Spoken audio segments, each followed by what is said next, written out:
We've entered a new Cold War with China.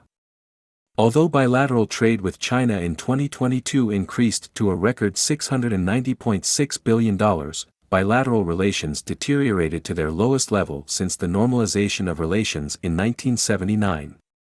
One could argue that we've entered a Cold War with China.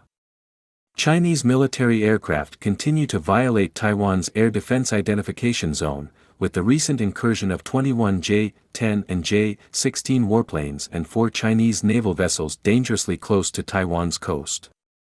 Secretary of State Antony Blinken's cancellation of his visit to China due to the incursion of a Chinese surveillance balloon shot down after flying over the U.S. for several days and China's unwillingness to apologize or answer the phone when Secretary of Defense Lloyd Austin tried to reach his Chinese counterpart, Wei Fenghe, have contributed to even greater distrust between the U.S. and China. China's continued support of Russia in its war with Ukraine and reported intelligence indicating that China was considering the provision of weapons to Russia, despite China's 12-point peace proposal, which neglected to address that it was Russia that invaded Ukraine and previously seized Crimea and other territories in eastern Ukraine with no mention of reconstruction aid to a devastated Ukraine, have put more of a spotlight on China and its true intentions in support of Russia's war in Ukraine. Indeed, these developments and the recent state visit to China of Belarusian President Alexander Lukashenko, an ally of Russian President Vladimir Putin, have contributed to deep distrust in the US and NATO as to China's true intentions. At the recent Group of 20 conference in New Delhi, China's Foreign Minister, Qin Gang, and his Russian counterpart, Sergei Lavrov, opposed 2 paragraphs in a proposed consensus communiqué. Interestingly, the second paragraph of the communiqué that China objected to did not mention Russia or Ukraine. It cited the United Nations principles on international humanitarian law, including the protection of civilians and infrastructure in armed conflicts and forbidding the use or threat of nuclear weapons. These and other issues with China, the suppression of Uyghurs in Xinjiang, the national security law imposed on Hong Kong, the militarization of islands and reefs in the South China Sea, assertiveness in waters surrounding the Senkaku Islands, the theft of intellectual property in civil-military fusion, have contributed to an exponential downturn in U.S.-China relations. The U.S. response has been powerful. Huawei Technologies was placed on a trade blacklist in 2019, restricting most U.S. suppliers from shipping goods and technology to Huawei while tightening controls to restrict Huawei's ability to buy or design semiconductor chips that are used in most of its products. The House Foreign Affairs Committee's recent decision to effectively ban TikTok on all mobile devices in the United States is another action taken by the U.S. to address China's efforts to spy on Americans. The Commerce Department last week targeted 28 Chinese firms and individuals that represent potential national security risks. There likely will be more primary and secondary sanctions imposed on Chinese entities that deal directly or through third parties with sanctioned entities in Russia, Iran and North Korea.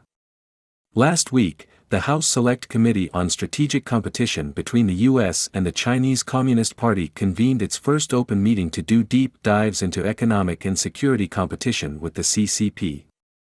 All this comes at a time when China, on March 5, convened its annual National People's Congress, its rubber-stamped national legislature that will endorse decisions taken at the October 2022 Chinese Communist Party Congress, securing a third term for Xi Jinping as president, appointing Li Qiang premier and other party officials loyal to Mr. Xi to the State Council, China's cabinet.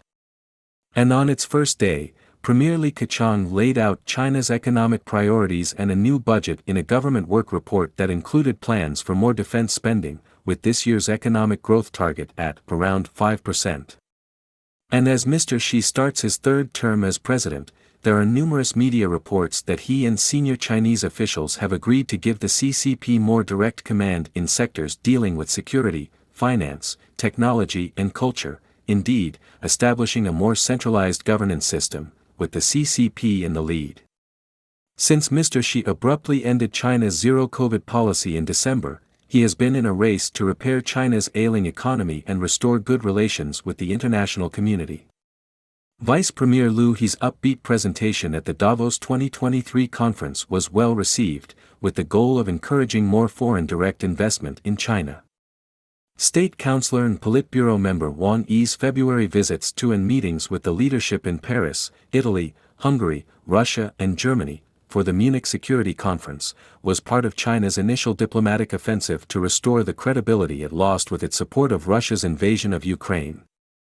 Economic decoupling with China seems unlikely, given the interdependence of our respective economies, but we may already be in a Cold War with China. Such a Cold War could heat up quickly, intentionally or by accident, over Taiwan or in the South China Sea.